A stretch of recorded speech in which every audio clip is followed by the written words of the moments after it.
Hello Math Wizards! Now we are on the continuation of our lessons in similarity, and for now, we will be having similar polygons.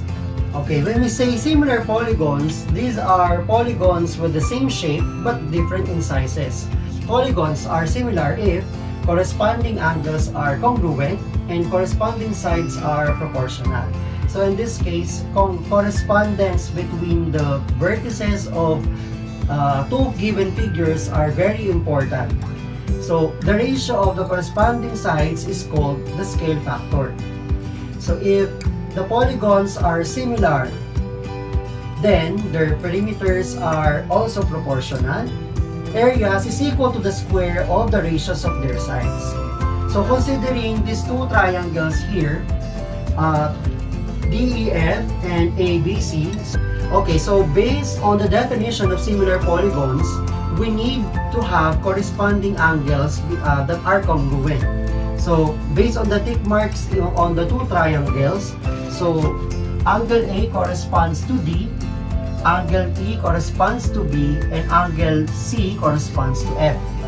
So what is the scale factor? So let's have the first question. What is the scale factor of ABC, triangle ABC, to triangle DEF? So we may use proportion between the two triangles. So let's have A. So let's have 8. So since we need to identify the side or quantity between this triangle ABC to DEF. So possible you will have 8 over 12 equal to 14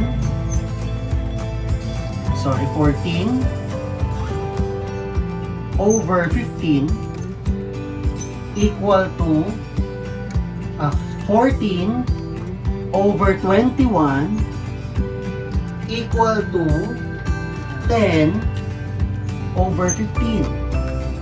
If you arrive with the same lowest terms between the three ratios, therefore it is the scale factor and they are proportions or proportional to each other.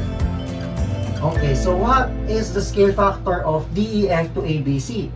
So in that case, we need to write first the quantities or the measures of the sides of DEF over the sides the sides of ABC.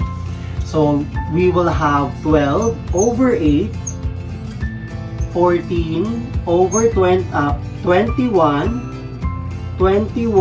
over 14 equal to 15 over 10. So again, we need to identify the correspondence or the corresponding sides of the two triangles that are proportion or that are similar.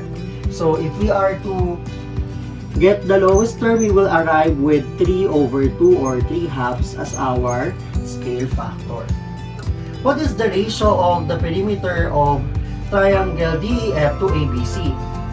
So in this case, we will no longer get the perimeter of the two triangles because based on our definition and properties of similar polygons, the perimeters are also proportional. So if the ratio of the sides is 3 halves from DEF, triangle DEF to triangle ABC, it is 3 halves. Therefore, the perimeter is also 3 halves or 3:2. Since the two triangles are similar, so how are we going to write the statement that tells that the two triangles are similar? So we will just have, let's say from triangle ABC to triangle DEF, triangle ABC is similar to triangle DEF. Meaning, since if they are similar, it means that the corresponding angles are congruent and the corresponding sides are proportional. Now let's apply what we have discussed in the concept of similar polygons. So list all the congruent angles and write a proportion that relates the corresponding sides. So with number 1, triangle JKL is similar to PNM. So if you have already given the statement of similarity between the two triangles, we could already identify the sides that are corresponding and the angles that are corresponding to each other. So by using the given statement, so we will have, let's have congruent angles. So you will have angle J is congruent to angle P, angle K is congruent to angle M, and angle L is congruent to angle N. Let's have the proportion. So if we are to have the proportion between the two triangles, so the ratio above the venculum is the one that belongs to the sides of the first triangle. So if you are pertaining to JK, so JK over the first two letters, PM. Next one, KL. KL over the correspondence, ML, is equal to, so with the 2, JL over PN. And that is your proportionality between the two, the sides, proportional sides of the two triangles that are similar. So number 2. So now let's have triangle XYZ similar to triangle RYS. So let's have the congruent angles. So angle X is congruent to angle R. Angle Y is congruent to angle Y itself. Angle Z is congruent to angle S. So having the proportion the same with the previous example, so you will be having 3 ratios. So XY, so above the venculum is the sides that referring to the sides of triangle XYZ, and below the venculum is the sides referring to triangle RYS. So XY over RY, YZ over YS, XZ over RS. And that is your proportion.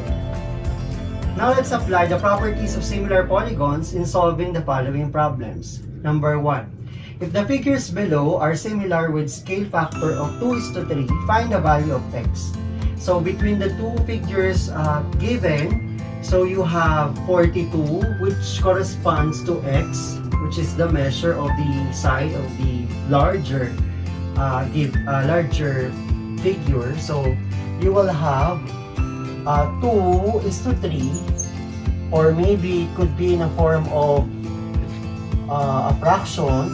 2/3 is equal to, since in this case between the two given figures, 42 is the one that has a smaller quantity in the figure, so x will be in the denominator. So 42 over x. Solving for x, you will get 2x is equal to 42 times 3. So 2x is equal to 42 times 3 is 126. Dividing both sides by 2 is equal to 63. Now, number 2. If triangle AGM is similar to triangle KXD, find the value of x. So, in the given, based on the similarity statement, let us create a proportionality between the two quantities, between the two triangles. So AG over KX equal to GM over XD equal to AM over KD. So all of the sides stated above the venculum is the parts of AGM, and the sides of triangle KXD is in the denominator of the fraction. So now we will be identifying the value of x by substituting the values of AG, which is 32 over KX. KX is x plus 3 equal to, we will be involving GM, which is 36 over XD, which is x plus 6. So in solving for the value of the unknown variable, we may also use you will just need two ratios. So one proportional statement. So by cross product, 32 times x plus 6 is equal to 36 times x plus 3.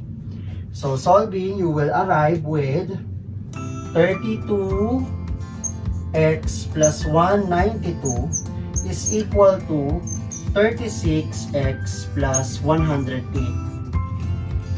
So combining similar term, you will arrive with 36x minus 32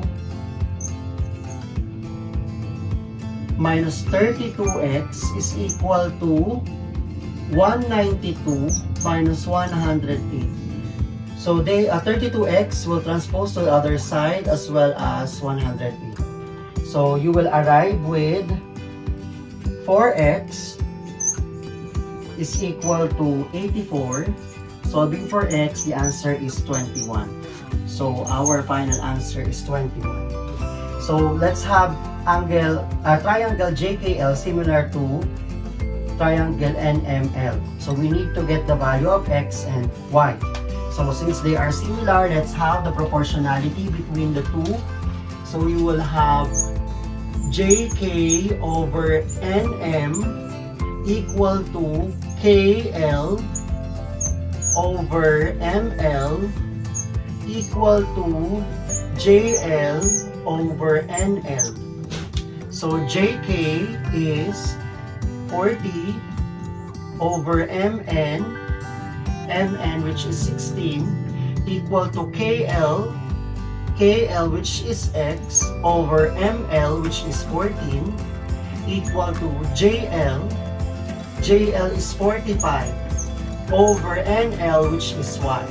So in this case, you may use this to solve for x, and you also use these two ratios to solve for y.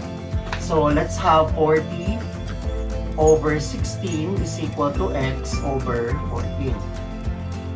So by cross multiplication, 40 times 14 is equal to 16x. So 16x is equal to 560. Divide both sides by 16, you will arrive with x is equal to 35. Now solving for y, we will be using 40 over 16 equal to 45 over y. Cross product, 40y is equal to 45 times 16. You will arrive with 40y is equal to 45 times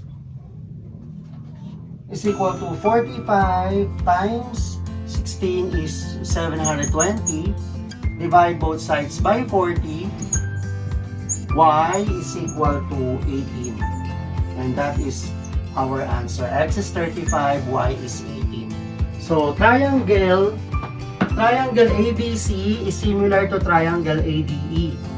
So in the given, you will also have the proportionality statement AB over AD equal to BC over DE equal to AC over AE. Okay, so in this case, so to get the value of AB, you just need to add the value of AD plus BD. So 20 plus 8 over AD, which is 20, equal to BC, which is 2x plus 3 over DE, which is 15. So since AC and AE do not have their measures, we will just focus on the given. So 20 plus 8 is 28 over 20 is equal to 2x plus 3 over 15. By cross multiplication, you will arrive with, okay, one method of simplifying this is you may also rewrite this one into its simplest form, which is 7 over 5 equal to 2x plus 3 over 15. That is possible. So, by cross multiplication, 7 times 15 is equal to 5 times 2x plus 3. 7 times 15 is 105 equal to 10x plus 15. Solving for x, you will arrive with 105 minus 15 equal to 10x, and that is equal to 90 is equal to 10x. Divide both sides by 10. Therefore, x is equal to 9, and that is our final answer. I hope you have learned something about our lesson. See you again on our next video. Like, share, and comment your suggestions on the comment box below, and don't forget to subscribe.